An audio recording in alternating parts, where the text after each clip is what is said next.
I don't know about so and so, but I could tell you about Rodney McLeod and just Wow. yeah, Yeah, that I was yeah. and you went through the whole like there was I assume there were multiple teams that were there at your pro day Yeah, and went through the whole interview process and interview. stuff like Yeah, that. yeah. Even at like the East West game too, like the All Star game, went through that process and I actually Nice. played corner during the East Mm. West just to show versatility because that's what I came in college as, a corner. Mm. And Okay. then I got converted over to safety my sophomore year, play Well, that inside as a yeah, freshman. that happens a lot in college. Where a Yeah, guy comes in as one and then ends up converting to something else.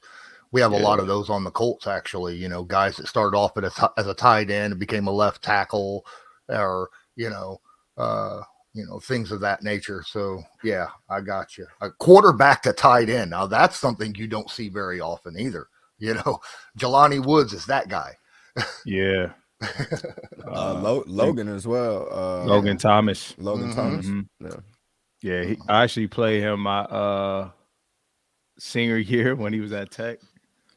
So Wow. it's Hmm. funny. Yeah. I was So with him now, rookie year. His rookie year, he got drafted in AZ. oh I was wow. there. Hmm. Yeah, So we cool though. just to find out if there's a question that I can bring up during your guys' pro interviews, did either of you have a question that stood out that was like, what the hell is this? Like caught you off guard or something? Like one of the coaches or scouts or whatnot, GMs or whatever, ask you a question that was like out there to try to catch you off guard or something? Nah, not through my process. It was all Okay. football related.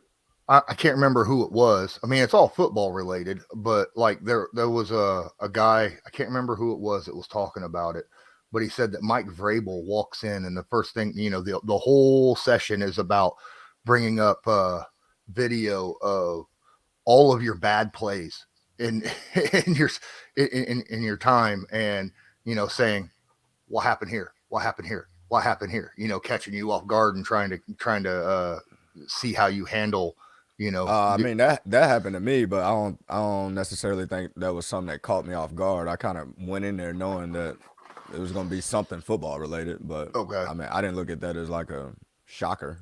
okay, okay. Yeah, I don't know. Oh, I figure. I guess it's not a shocker, but I mean, I guess if you're being grilled and that's the only thing you're being grilled about, that I guess that would rub you the wrong way. And that's what that guy was talking about. How that's the only thing that they talked about was all the bad plays, but or missed opportunities. But Man, I just called BG, but he didn't answer. I'm like, what? Come on, oh, dog.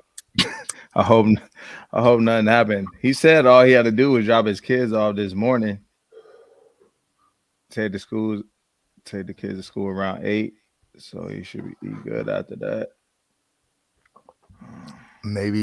maybe he got delayed a moment. Maybe he's Yeah, in the car. I mean, if you called him, he didn't answer, and he's in the car. Maybe he didn't answer because of that. yeah. Like, But you gotta just give a little heads up. Yo, Rob, I'm running late. All right, cool. We can pivot.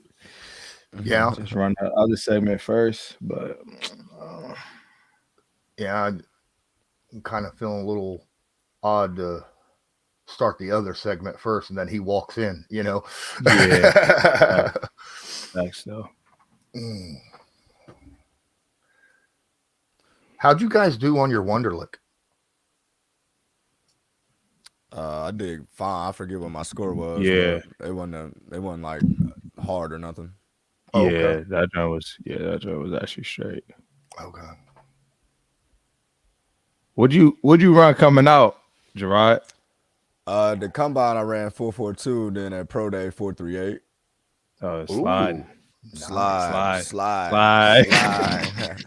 I always consider myself an average speedster, so I shocked myself at pro day. But Yeah. I was trying to get to True. 4.3. Like when you train for the combine, all that type of stuff, or you training for pro day, Yeah. wherever you training, they hype you up, So they had me thinking I was like, every time I ran, I was like either 4.4 flat or 4.3 this, 4.3 that.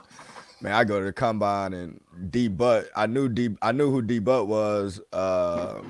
And then like Percy Harvin, Jeremy Oh yeah. Macklin, all them boys, they was running before me, and all them was like Oh D Butt word. ran like 4.41, and then Percy ran like 4.44. So I knew I was about to run a 4.5. I was like, there's no way I'm faster than any of these dudes. And then I end up running. I want to say it was like 4.44, 4.45, Yeah. like that at the combine. But then I got to the pro day and ran 4.38. Nice. Yeah, that's solid though. Yeah. Even if you clock a 4.3, they at any point in time, Man, you they couldn't still tell me hold nothing. weight. Yeah, you Yeah, couldn't it tell still me hold nothing weight. after that. I ain't run my second one. I ran that 4.3 the first run at pro day, and I was like, oh, I'm done. I'm just doing Even skills. Stopping even while I'm that ahead. 4.4 that 4.4 the combine hold weight too, like that. I mean, It's pressure, yeah. 'Cause yeah. it's pressure running and all that. So nah, yeah. You played against Percy in college too. Dog. Like that's the toughest guy I ever played against in college and pro. It was Percy, in my opinion. That's a dog. Wow. Percy different. He's Sucks he unreal went in for- college. Man, Percy different, man. That dude. I used to be like, goodness gracious, like just game planning for him. It's like, bro, you missed this tackle now. Yeah, it's All over. right. Yeah. You're gonna be on the wrong side of a highlight reel. Good dude too. Good dude. He played the right way, man. He played tough. I love Percy. Yeah, it sucks that he had the migraine issue and that kind of held him back Yeah. there. Like He people did be play talking hard, about though. Debo, like Percy. Before Debo, it was Percy. Like he was the one Yeah. that was at running back, wide receiver, the next Everywhere. play, Yep. all that stuff. So Wow. Yeah, he was tough at Florida. yeah, he from VA, huh? He from if he from Yeah, he from 757, down. Yeah, 757 area. Yep. yeah. Allen Iverson, all them, they breed athletes over there. Yeah, Yeah, I got some roots, some family roots you down got some that over way. there. Yeah. Go on, claim Yep. that. I can't. I'm. You know what I'm saying. I'm DMV with it, but that's a little too far down. But but like my family is down there though, so Yeah. it's still a part of me for sure. Is the 40 the biggest hype on at combine when you're going in there? Is the 40 the biggest hype, the thing that your trainers and stuff want you to have your best score on? It's I mean, depending on skill. yeah, and they put an emphasis on the 40. I mean, that's why people watch the combine, is just to watch the 40. So now it's like a little marketing tool, but I don't know. I'm a film guy. If you look fast on film and I see you in person and you play fast, that's how I judge your speed. But some people just can't run fast straight line. So they put emphasis on it. So you don't want to run slow. You want to run your best time just because of how they do it. What's up, Brandon? Hey, Oh, man. yep, my bad, man. I just Hey, I already knew. I was like, bro, my man probably. I know he said he had to drop the kids off or something. yeah, I was trying to hurry up and get that work in, and I was gonna have my phone. I was like, man, let me hurry up. Oh, nah, you good, Appreciate bro. you coming on, man. Appreciate you coming on. Just Yeah. because it says it's live, we're not actually. This ain't going to be on. So this just pre-recording and stuff. So then I'll edit later. But Okay. I mean, if you need a few minutes, to finish whatever it is that you were doing, you're No, welcome. I'm good. I'm right here. I was just trying to get in position. Okay. I did have you good for about 2025? Mm-hmm. Yep. Okay. Awesome. That's about how long a regular segment for us works. So I appreciate that. All right. So just to let you know, we're pretty laid back. I don't know what Rodney told you, but we're not, we're not a pushy podcast here when it comes to questions and stuff. Is generally pretty positive. So we don't like to dig in too much into the negative stuff. So it's all good. All right. If we're all ready, I'll go ahead and hit the intro.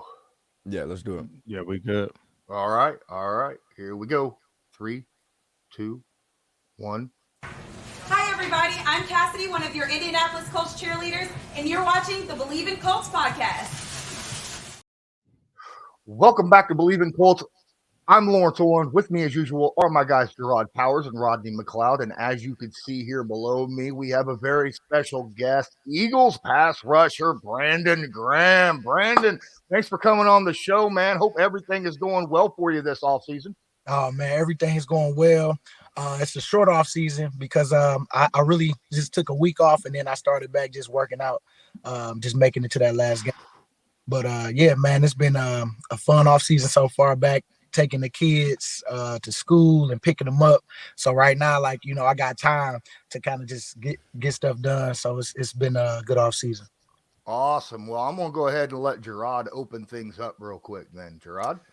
Man, so coming off of the Super Bowl, we're just going to jump right into it. Coming off of the Super Bowl, I know what it feels like to play in the Super Bowl, play in a tight contested game, and then come up short. I was in Super Bowl versus the Saints back in 2009. We didn't win that one with the Colts, and I just remember the feeling of just disappointment. Everything we had accomplished in the season and, you know, all the accolades and all those things, it just didn't matter just because of the importance of winning that game. What were some of the feelings and thoughts? Because I saw you stuck around to kind of see some of your old friends, Andy Reid and some of the other guys that you're connected with that's been with you at Philly. What was some of the thoughts that was going through your head as you're congratulating them while at the same time kind of soaking in sorrow with the loss or dealing with the loss as well? Well, I was having that battle as soon as the confetti started coming out of, man, run in. No, I was like, no, you know how you having that battle and mad, but it was like, nah, go out there, you will want the same. So I went out there, I congratulated everybody. I said I want to see some people I haven't seen. And, you know, I ended up going up to Coach Reed because he was the last one that I didn't go see. And, man, it was relaxing for me towards the end when I was like, man, I'm so happy I didn't run away from it because everything right now is okay. Like, I'm all right. Like, I know we lost, but like you said, man, it was what you accomplished that season. Like, man, you know, we did all this stuff and somebody had to win, somebody had to lose, but I understand it. I'm so thankful to be able to have made it to the Super Bowl because, as you know, man, some people don't never even sniff it. So I was happy to even have Robert Quinn, who haven't even sniffed it at all, be able to, you know, him come here and then we go exactly where we said we wanted to go, and that was the Super Bowl. We didn't win it, but he was just more thankful, and I was so thankful for sure, just for, you know, just the year we had, man, because it was a magical year. Rodney? No, yeah, I mean the year was incredible, man. And like I text you that, you know, I'm watching you guys, and I say, man, you guys have a lot to be thankful for, and you know, to make it that far, like you said, you know, I know when we ran it, man, it took me 6 years to get there. So, you know, I think, you know, you have to appreciate every moment and everything that comes with, you know, the game itself and that season. But it's, you know, it's interesting, you know, you just brought up Rob Quinn, right? A guy that I played with in St. Louis. And you guys had a hell of a year, you know, to be honest. You guys were probably the best, you know, pass rush defense and D-line in the league. So just talk to us a little bit about, you know, what it really took, I guess, you know what I'm saying? Like, how did that form, the chemistry you guys had, to be able to perform at the high level that you did, you know, throughout the year, and really kind of put the, you know, the defense on your back a lot of times? You know what, man? I think it was a togetherness with like the coach, the players, you know, because the coach sometimes, man, you know how it is when you're doing individual. You like, come on, coach, throw us a bone. But coach, like, nah, like, you know, right now, y'all boys is in a prime spot. Keep going, like, you know, keep pushing. And in those moments, we thankful for those because those are the moments that carried us, you know what I'm saying, in those games when stuff happened. Because, you know, you start having that belief and you start having that confidence going into the games. And I think our coach was number one on having us prepared up front, and then that communication that you got to have out there, you know, getting the call from TJ, then up front, if we got stunts, we got to make sure that we always on the same page, because, you know, blown assignments is one that could beat us. You know, if you're supposed to be somewhere, you're supposed to be somewhere. And so we had a fire system. You know how that go. We do what we do in the room. You gotta hold yourself accountable. And it was a real accountability this year that was cool every week, man. And it was a competition too within the boys that you can feel, but it wasn't to the point where, you know, we couldn't talk about something if it got over the line. You know what I'm saying? Because you know, we had some stuff we dealt with during the year. You know how it was the year we won. You always got something you got to deal with, but I was happy that we handled it like grown men in the room. We had a couple times where coach had to say, "Don't mess this up. Don't mess this up. Don't be the reason we messed this up." You know, so we had it was some stuff, boy, that was going on, man, that it was cool that we just nipped it in the bud and just moved on, and people really moved on. So, man, I'm like I said, I learned a lot this year on what it takes for real, because I had to say some stuff that sometimes you ain't comfortable to say as a leader and go to somebody, and it's the way you go to somebody. And I mean, you just don't know how people gonna take how you come at them. I prayed about it, man, and we made it through. But it was a fun season for sure. So real. I'm gonna kind of pivot a little bit here. You've been in the league 13 years, and you didn't start your career off maybe with the expectations that was surrounding you with your pick in the draft, right? And there's a lot of other players that come into the NFL that just doesn't seem to meet those expectations for one reason or another their first couple of years. Is there any advice that you could give some of these young guys that just aren't having, what they want productivity wise to keep their mind focused and continue on and hopefully, produce to where they want to produce over, the course of their career? You know what I could say? Number one for me was social media. I had to get off that until I had the confidence to flip it and make it one of those motivating things other than something that really was hitting my heart deeply at the time, because I was a bust. I was what people were saying at the time, and it hurt.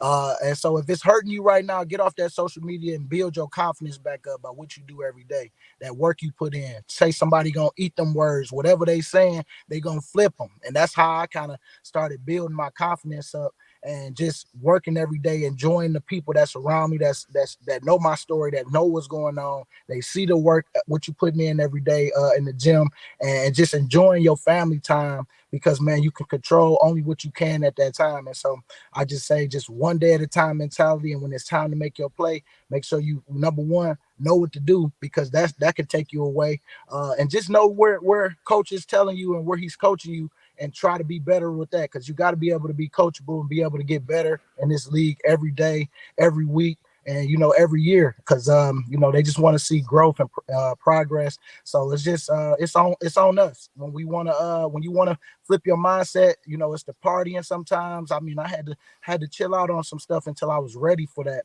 because you can have fun, but it's if you not mature enough to handle that, just be mature enough in that moment to know, like, man, if this is important to me, I know this is something that I've been doing, something that people have been telling me to do, stop doing. You know how you feel when somebody keep hitting you, hey, man, stop going here, man, you're doing this a lot. You know what people saying to you. So just police yourself, because it's all start with you, and that's when your lifestyle start changing. And keep praying. That's number one. Man, so 13 years straight out of Michigan, 13 years, you blink twice, you 13 years in. My first question is, when you first got into the league, did you have a certain number of years that you like, man, I got to get to this number? I know when I came in, I think, I came in a year before you in 2009, and the magic number around that time was like, man, get to 10. Get to 10. Yep. Everybody just wanted to get to 10. So what was your number when you got drafted, if you had one? Well, you know what, man? It was 10 at first, but Ray Lewis always been the guy that I looked up to, because I played linebacker before I got big, and they moved me to defense.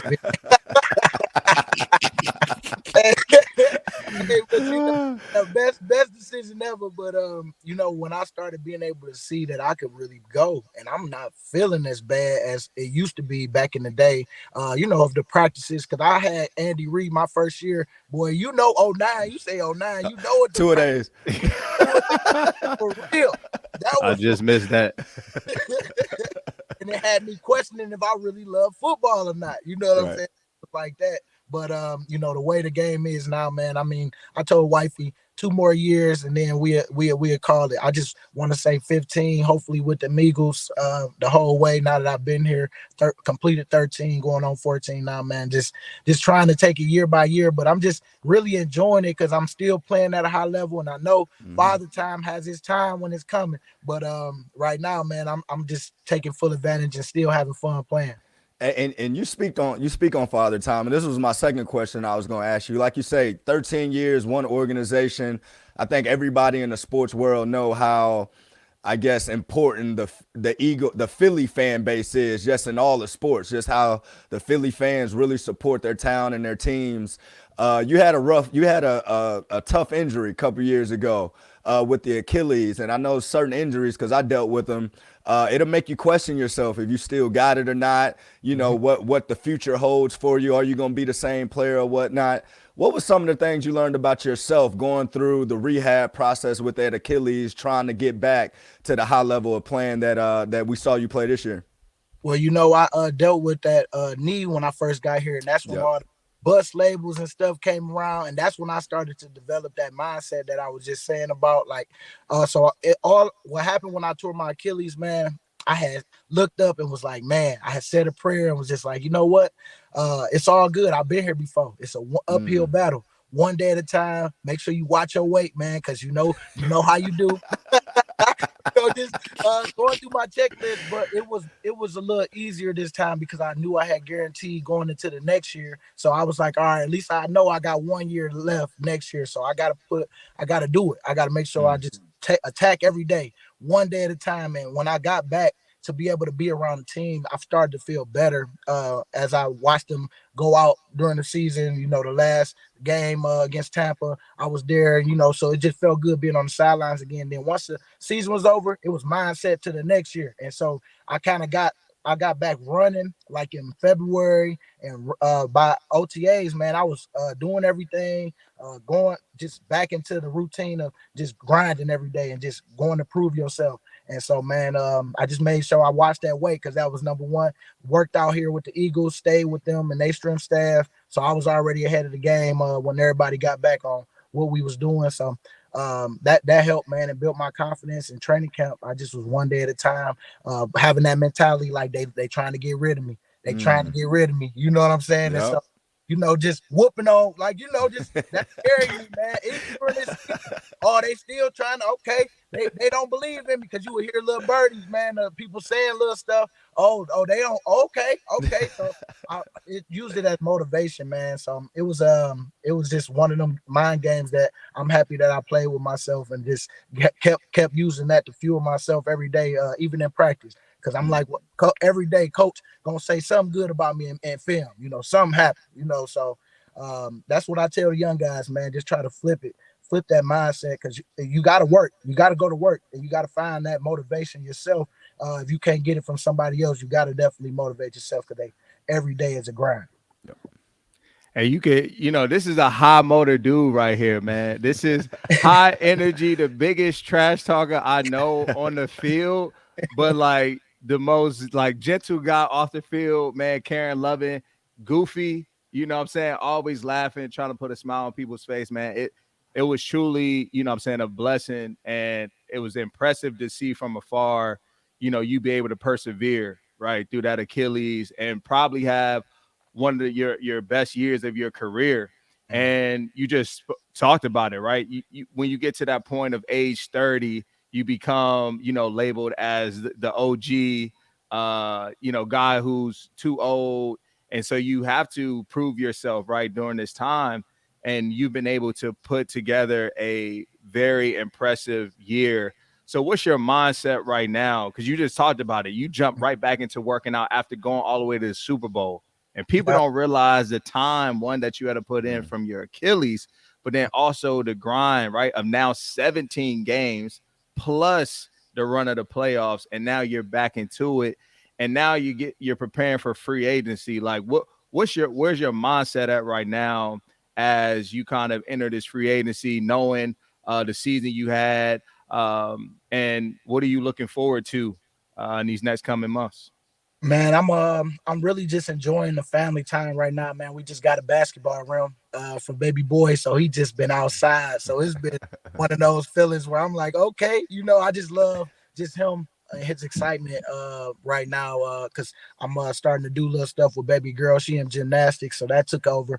So my life is right now is pretty busy, and my agent just told me about some things, with my contract stuff. And man, I'm excited, for what's to come. It's a good position that I'm in right now, man.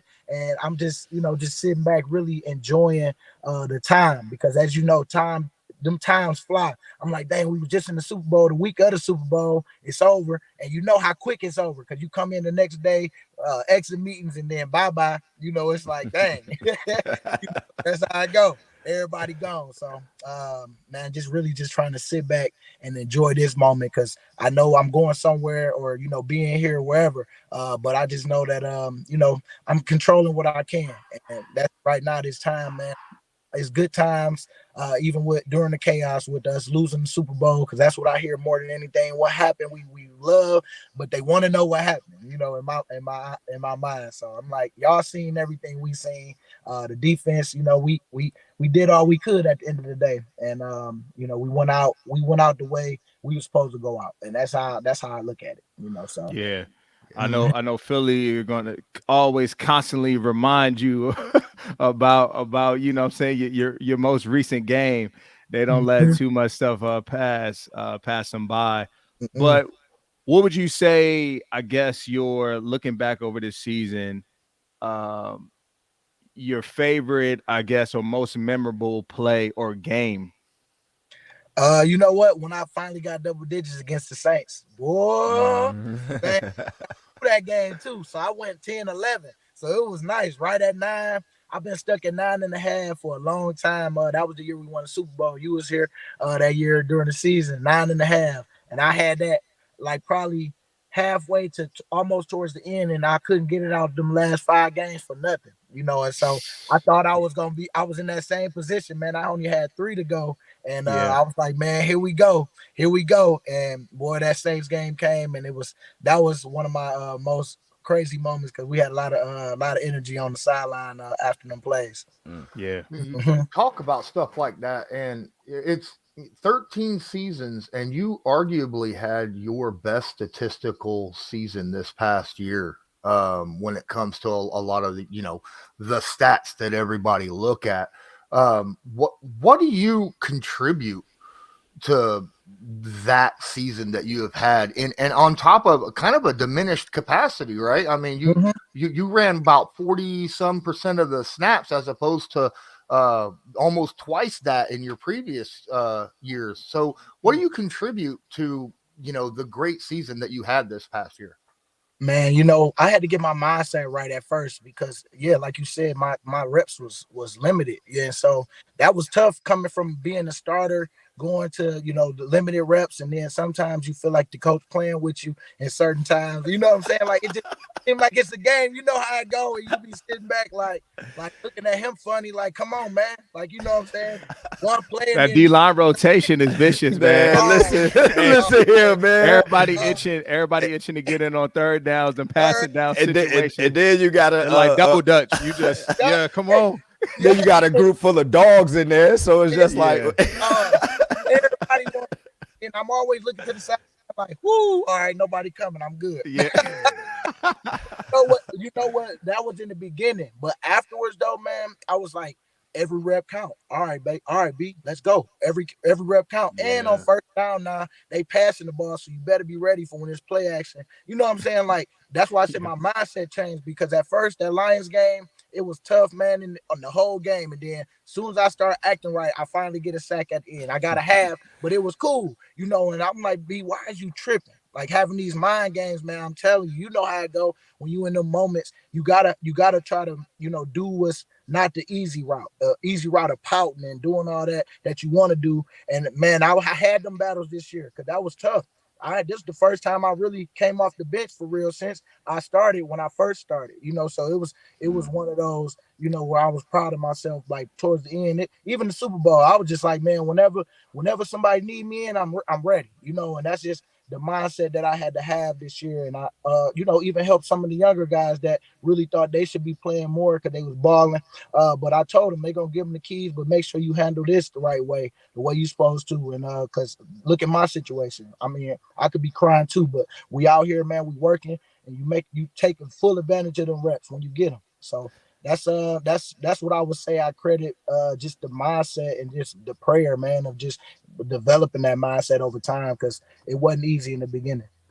Man, that's what I was about to ask you. Where you get the mental games from? Do that go back to Michigan and college? Because I used to do similar stuff to where I used to talk myself into things. Some people used to be like, "Man, is he talking to himself over there?" And it's just, you're just playing the mental games. And I see you at, the coin flip. You off rip. You letting the other teams know, not in like a negative way, but you just in your mode of talking trash, being yourself, having that high energy. How far does that date back in your football journey, whether it's little league, high school? Like, how long have you been that type of guy?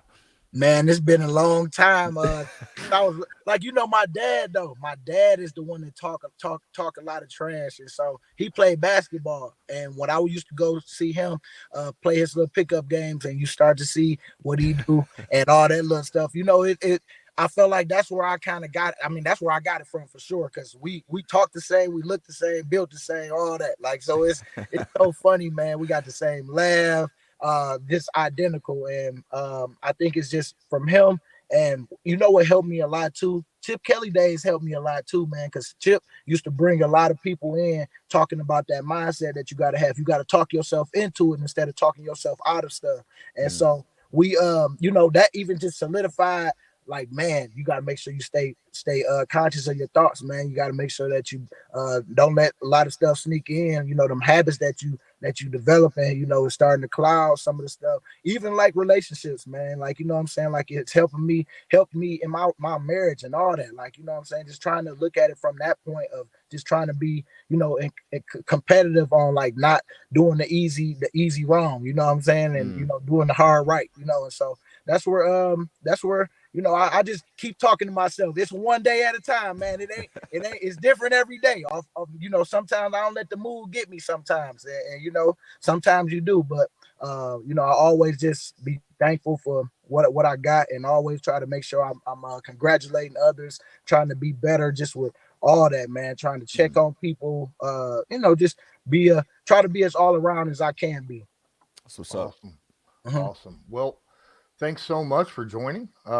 This is eye-opening. Appreciate you taking a little bit of time out of your off season and your day to come on and talk about football and everything that goes along with it. I hope you have a wonderful off season. Hope you get what you want when it comes to this free agency. You talked about wanting to, sounds like, run it back with the Eagles if you get that opportunity. I can't see him nowhere else but Philly, so I hope it's Philly too. Right. I hope it's Philly. You gotta go and retire Eagle, man. I got to assume all them Philly fans gotta love hearing that come out of your mouth, man. Trust me. Hey, and Rod, man, sorry I had to end the game one more time against them Colts. Hey, I know it was coming. We didn't even get into it. You know what I'm saying? It's all love. It's all love. But I know I heard you get a little quiet over there, in that fourth quarter. I hear you barking. I hear you barking as loud. Woo! Come on, y'all. Come on. I wish I had them bragging rights, dog. I was fighting hard. I'm like, man, I know. I'm like, yeah, this it. After this game, I'm gonna be talking my shit to him and everything. But no, I was all love, man. It was good to see y'all. That was a special moment for me. Man, that was, man. That was, and then even like stuff like that. When I seen everybody after they took an L from us. That's what went in my mind too on that last game. Like, I can't be like that, because everybody had it was like a revenge tour for us. People that played us this year, like you played us, Doug played us, a lot of people this year that want fans for real, and I get it. Like, I would have felt the same way. So it was Andy cool. Reid was on that same type time. Same. Yeah, y'all let me go, but they won't. They beat us on that. So man, you know, you got to be just a good sport about it, man. Because I am over that part. Because I am looking forward to the future now, trying to see how we do all that stuff. But you know how it goes. It's just you in that moment for a minute, but you got to get out of it quick because you know it's a whole lot of life left and so much more other things that's coming your way. So you just got to be ready. 100%. Mhm. Yes, sir. I'm going to end this segment, but Yeah. would you mind sticking around for the next segment for one question? We'll ask you your thoughts about Shane Steichen because the next segment is about the Colts. Ooh, okay. Yep, I got you. Okay, and I would appreciate that. Thank you very much. I mean, sit back and answer. I got you. Okay. All right. Well, this was Believe in Colts brought to you by Bet Online. I'm Lawrence Owen with Jerraud Powers and Rodney McLeod and Brandon Graham. And until next time, as usual, go Colts. Do you believe? All right. So, like I said, it's just a question, and then we'll you get whatever you need to get out of that. Unless you guys have a question for him as well for the Colts segment. No, I'm good. Yeah, and I'm good. Okay, it's just about your thoughts about Shane Steichen and stuff, and then I'll drop you out, and then we'll just continue our things. But man, since I won't get that opportunity, I really appreciate you doing this with us, man. Thank you. I appreciate much love, BG. Oh, you know, link, bro. I'm back out Philly, man. So let's link. Oh get that dinner. Let's do it. What's your spot when you come out here? Like, cause I'll be at Double 9. I like Double 9. Oh, I was just there. Yeah. We good. I'm gonna hit you. All right. Bet it. Yeah. All right. Cool. All right. Here we go. 3, 2, 1. Hi, everybody. I'm Cassidy, one of your Indianapolis Colts cheerleaders, and you're watching the Believe in Colts podcast. Welcome back to Believe in Colts. I'm Lawrence Owen. With me, as usual, are my guys, Jerraud Powers and Rodney McLeod. And with us for just a moment is a very special guest, someone who also has close ties with our new Indianapolis Colts head coach, Shane Steichen. Please welcome Brandon Graham, defensive end for the Philadelphia Eagles. Brandon, appreciate you coming on here, giving us your thoughts about the new head coach for the Indianapolis Colts. If there was anything that you could share with us about the new head coach, you know, any stories or thoughts about, you know, how he conducts his business or anything of that nature, really appreciate it, man. Well, man, he's high energy, man. He's gonna come in smart guy. Man, I'm excited for him because you know, I've met his family. We had some good times over the year. You know, we had fun, friendly bets during the year, and you know, when you can have them little fun bets, like, you know, when we had competition in practice and stuff like that, and you talking to the offensive side and they coming to you and like, man, we bet same bet as last week, push-ups, you know, whatever, you know, like that just don't happen all the time where you can where you talk to like the coordinators and you know the you know, always talking to your side a lot, you know. So it was cool to be really connect with him and know that you know, he got our best interest at heart, especially for the year, because you know, I really felt like he put his heart into it, man, and I was excited for him getting a job. He's somebody that's definitely gonna bring a lot of electric plays to you guys. We sad that we got to let him go because you know how it go. When you do good in this league and as a coach, that's your window of opportunity, and I'm happy he got it. But yeah, man, y'all got y'all a smart coach, man. I'm excited to see how he handles the room now that he's the guy. Because you know how it goes. Sometimes I hope the room. I don't think the room too big. Because last year with him being on that team, we had a lot of big personalities he had to deal with, and he made it work with them guys. So you head in the right direction when you do that. All right. Well, thank you so much for giving us your insights on the Shane Steichen, and I won't take any more of your time. Appreciate you coming on here, and have a great day and a good off season, man. Thank you, man. Anytime. All right, BG. All right. That was Brandon Graham, and I just want to remind everybody that even though this is the off season for the NFL, BetOnline still remains your number one source for all your sports betting this season. Not just NFL, but baseball, basketball, hockey, doesn't matter what it is. they are the guys to go to. You'll always find the latest odds, team matchup info, player news, and game trends at BetOnline. BetOnline features live betting, free contests, live scores for almost any sport or game imaginable. We're the fastest and easiest way to bet on all your favorite leagues and events. Head to betonline.ag to join and receive your 50% welcome bonus on your first deposit. Make sure to use the promo code BELIEVE, that's BLEAV, to receive your rewards. Bet Online, where the game starts. Well, guys, we got some really good news, at least in my opinion, yesterday. First off, Reggie Wayne announced, obviously, that he will be sticking around as the wide receivers coach under Shane Steichen, which kind of, under normal circumstances with a new head coach, is a bit of a shocker. Especially when, he's an offensive coach and he's been bringing in his own guys as of late. And then, of course, Gus Bradley being retained as the defensive coordinator. It'll be interesting to see how his staff is, who stays and who's going to be put together with maybe new opportunities. But Jerraud, how are you doing today, man? Oh, I'm good. No complaints. Happy to be here. How about you guys? Rodney? I'm blessed, man. Shoot, it's another day. Woke up, so I'm grateful, and just excited to be here. Absolutely. So let's jump in real quick to the Reggie Wayne thing.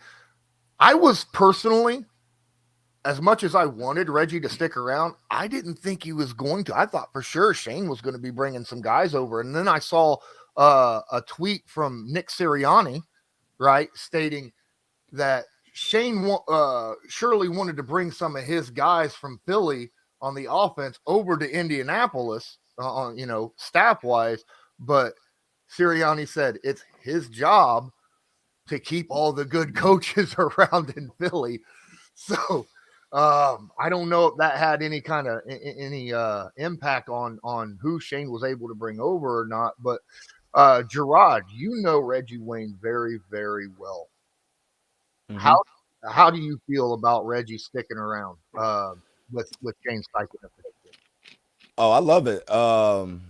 And the part I love most about it is last year Reggie, had the toughest job probably on the offensive side of the ball. I mean, it was a lot of questions when it came to the wide receiver room, and you got a bunch of young guys. You was looking for some guys to kind of rise up to the challenge and kind of take over the room. And I thought Reggie did a good job of handling that. So why not, retain or keep, a guy that kind of started to gel in that room and, a big piece of getting these guys to where they're at now.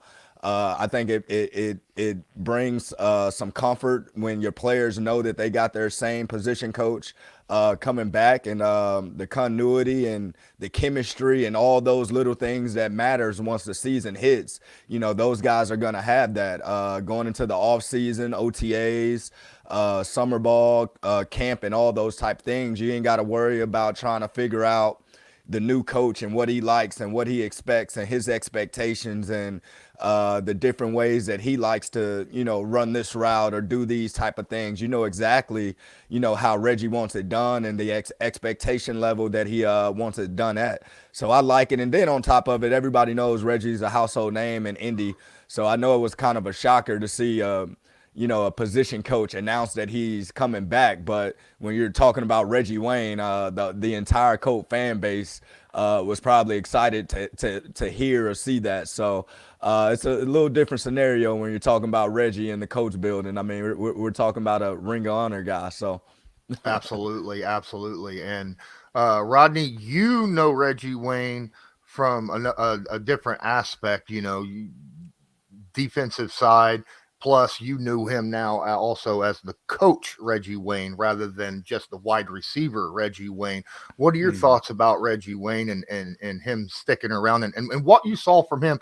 I know you probably didn't have a lot of interaction with him during the season and preseason and stuff, but did you have any interaction with him at all, or anything you want to talk about with that?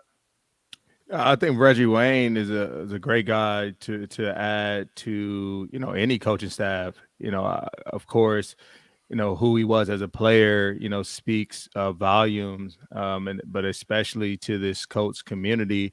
But within the locker room, right? You have somebody who has built a legacy there, who has been a part of, Super Bowl runs and been a part of winning teams, right? And so he knows exactly what it takes to win. But he brings, all of the things that made him who he was, right? And he's really now pouring that back into that receiver room. You saw Paris Campbell have, one of his, best careers, to date. A lot had to do, of course, with him being healthy, and he has all the abilities. But then you add Reggie Wayne, somebody with a great, football IQ, someone who has, demands excellence from that group. It's something as small as being on time for a special teams walkthrough, right? And not just being on time though. He's asking them to be there 5 minutes ahead, right? Like those are the type of things that, and the standard and expectations that he's setting within that room that I was able to witness from afar. But then also in hearing it, from that room and guys, and seeing their growth throughout the year, and seeing how he coaches that room. For me, it's a no brainer, and it makes perfect sense and why they decided to bring him back. So Reggie's if I am remembering correctly, Reggie's a really a detail guy, right, Jerraud? I mean, he's Oh, someone very. that focuses on that. Is there anything you can talk about with your experiences in the past playing against him, opposite him, on the same team, about the details that he works on so much? I mean, he just understands it's the little small things that can cost you a game or make you lose a game. So when Rodney say that he has a standard and an expectation of, guys get into the meeting rooms or get into the practice field 10 minutes, 5 minutes early to do something extra to help them win the game. He understands that matters. I mean, my time with Reggie, my 4 years in Indy, just watching him and Peyton and Dallas Clark and Robert Mathis and all these great guys. It wasn't the fact that they were just skillfully great, which they were. They did every little thing that matters well. They did it, at the highest level, whether it's walkthrough, being locked in, taking every rep as a game rep. Whether that's taking care of their body. Reggie never missed a game or a practice outside of when he tore his ACL. I mean, he literally never missed a practice. And everybody knows once you get a certain age, owners, GMs, coaches, they give you a bone. Hey, you can miss on Fridays. Hey, you ain't got to do Wednesday practice or whatever the case is. Reggie was a guy that always felt that if he messed up his routine and the routine that he was accustomed to was going to work every day. If he missed a day, he wouldn't feel right on Sunday. So it's just little stuff like that he brings to the table. And when he has a young room and a young group that's trying to figure it out, nobody's in that room has really established themselves as I guess a household name yet. Far as in the wide receiver room, we got some guys that's close, or maybe that's about to merge and become a household name. But you got a bunch of guys that's still trying to figure it out, still trying to soak every ounce of knowledge they possibly can. And Reggie is the right man for it. I mean, he'll have those guys playing at a high level this year for sure. Absolutely. Rodney Jerraud talked about back in the day when he was playing with Reggie, that he would talk to guys about, hey, what did I do wrong here? What did I do to tip off what I was, what route I was running or whatnot like that. Is he coaching that way? Do you ever see him go to the defensive side of the ball during practice and ask questions or something of that nature? Or is he too concerned with departing the knowledge he already has onto these young players? I'm just curious about that. Yeah, I mean, I think there's a lot of interaction on, between the coaching staffs on both sides of the ball. Particularly Reggie Wayne and our DB coach, Milo. And so, those two, will go back and forth. I see Reggie talking to Gus, Bradley often, and I think everybody's, utilizing the knowledge, right, that both sides have, and how do we get better as a team. That's what it's all about, iron sharpening iron.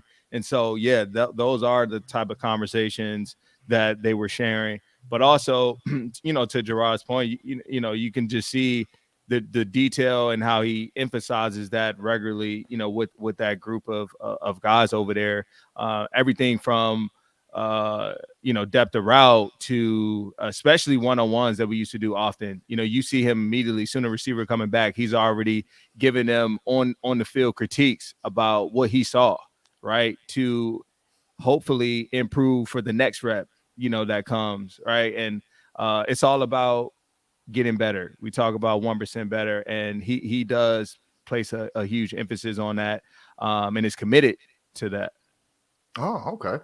Well, flip the script here and talk about the other side of the ball. Gus Bradley being announced that he's going to be retained. Honestly, I didn't know what to expect from the offseason before Steichen was hired.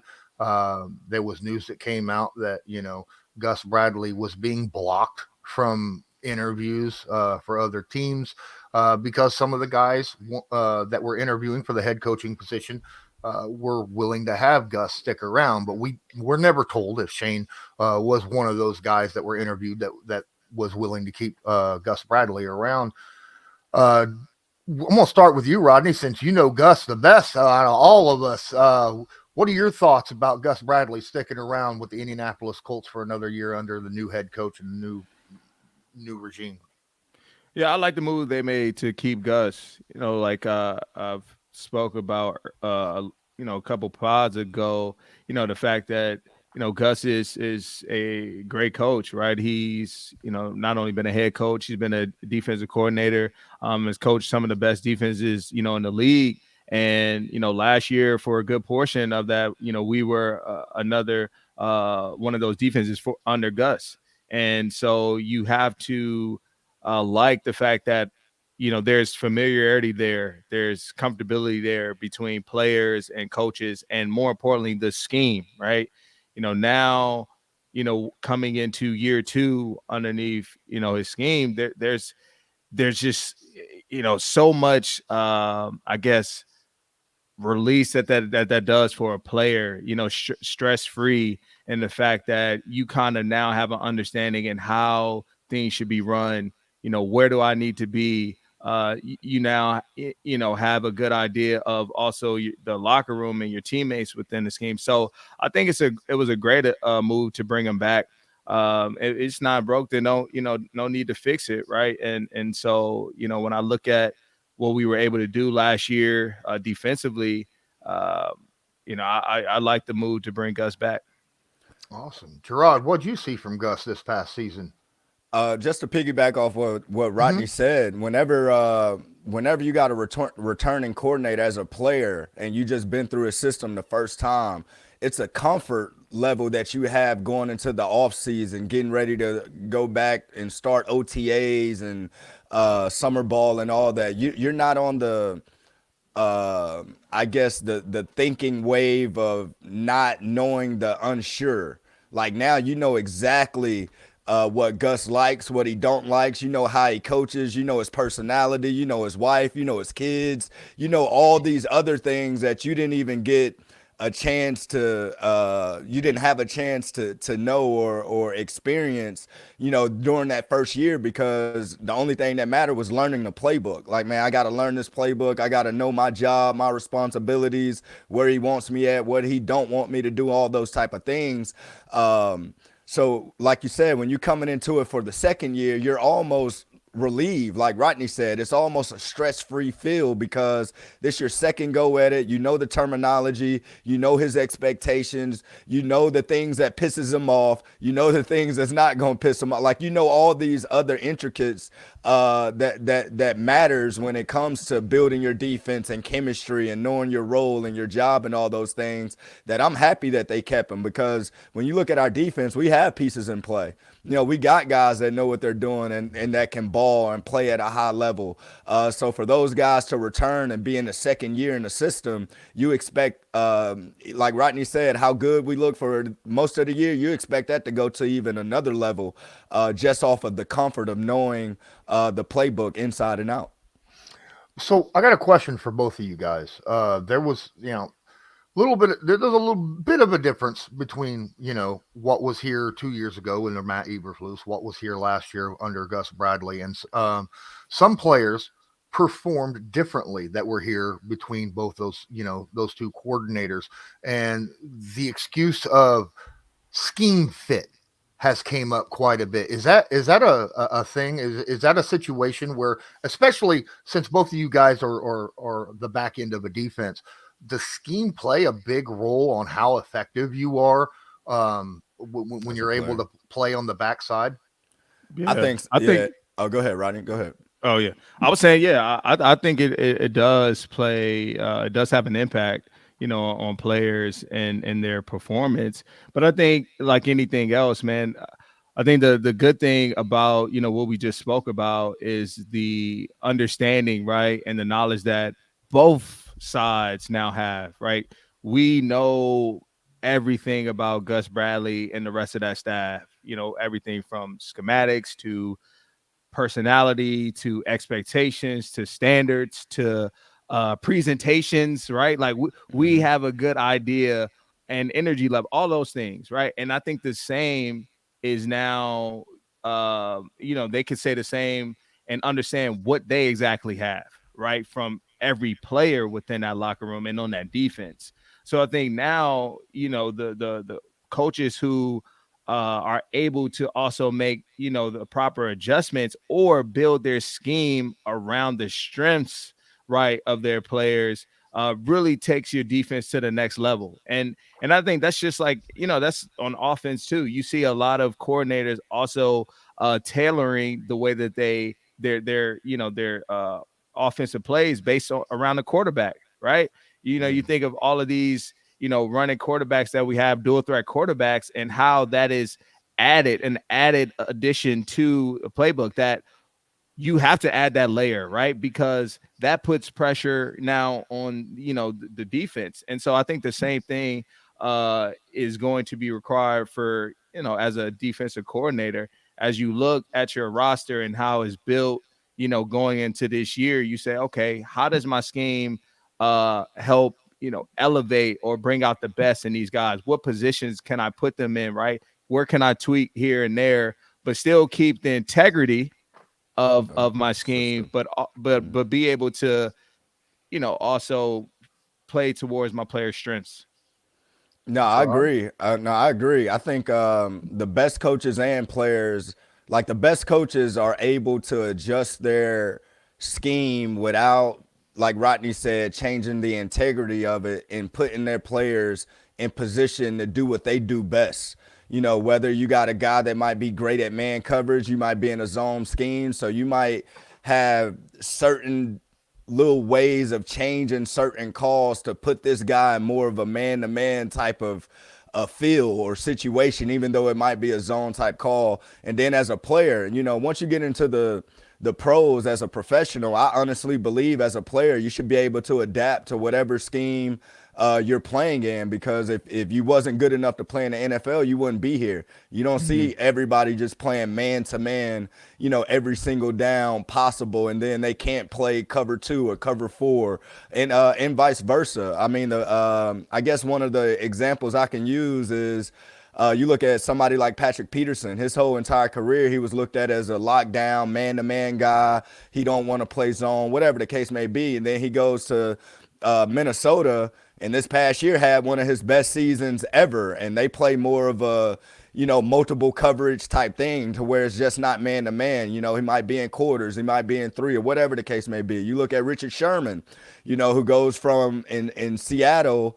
He went from, he's just a cover 3 corner, to he went to Tampa Bay under Coach Todd's system, which is a man-to-man defense, and had a good year his year at Tampa Bay. So I think it's all about players willing to adjust, but it's also with coaches willing to adjust their system as well and put guys in position to do what they do best.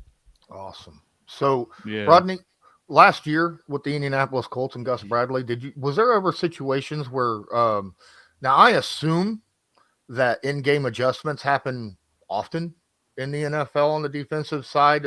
Yeah. You have maybe a story or an anecdote or something of that nature from last year where, where you could bring something like that up where you walked in with this game plan and then something completely different happened and Gus changed the system on it?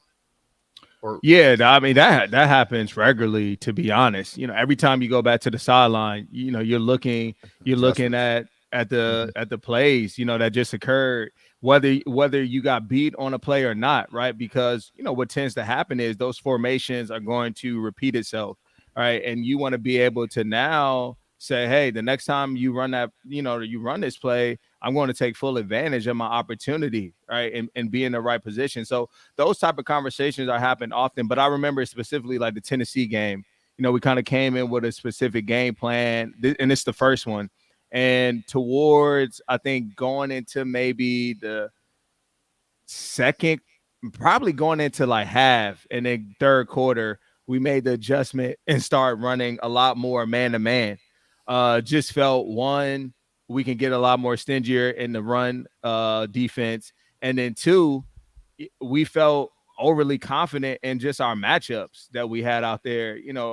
Our defensive backs versus their skill group of receivers and tight ends. So Gus was able to make that adjustment, and we kind of had a little rally where we were able to close the gap. Unfortunately, we didn't win, but we saw a huge difference in one, getting them behind the sticks, what I'm saying, and us really dictating and controlling that the game defensively once we made that in-game adjustment.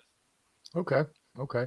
Do you remember, Jerraud? I know it was a few years ago, but do you remember a specific instance where a situation like that happened with you in a game? The Not to that in particular, but I remember like Todd Bowles after after the second possession of every game we played, he would come to me and Pat and he would ask like, "Hey, can you handle your matchup?" Because he used to give you matchups at the beginning of the week. Hey, JP, you got Tavon Austin, Pat, you got, Calvin Johnson, or whatever the case may be. After the second series, he would come to us and be like, how's the matchup? Can you handle him? Can you do this? And he would adjust the game plan based off what we tell him. Like, it might be something like, hey, this dude faster than what I thought. I might need, a little bit over the top action, or, whatever the case may be. And without changing the whole formality of, the game plan of what we worked on all week, he would just have little changes within his calls to how we play it. And like I said, that's what make, great coaches great. They're able to adjust on the fly and do whatever you got to do to help the players succeed, the most. And those were the coaches that I kind of benefit from the most. The ones that if I came to them with a concern or a problem, or hey, Bose, no, we got this one in the bag, you can call what you want to call. He would do that. Hey, all right, I'm gonna leave you on the island by yourself since you said you can handle that matchup. Now I'm about to put these 8-9 in the box or do whatever I got to do to stop the run. So those are some of the moments I remember, just having a coach able to adjust just to help me succeed during the course of a game. Awesome. Yeah, and Gus is one of those guys. He's very receptive, to guys coming up to him, willingness to listen, hear you out, but also will come up to you, whether it's in a Wednesday practice, how you liking the coverage, how you feeling about it, or whether, like Jerraud said, in the game as well, or, at whatever point in time. So it's good when you can have that open relationship between player and coach. Absolutely. So I think that's going to do it for this episode of Believe in Colts. Got some insight, a little bit of information about Reggie Wayne and Gus Bradley, and a quick shout out to Brandon Graham for coming in at the beginning and giving his thoughts on the Colts' new head coach, Shane Steichen.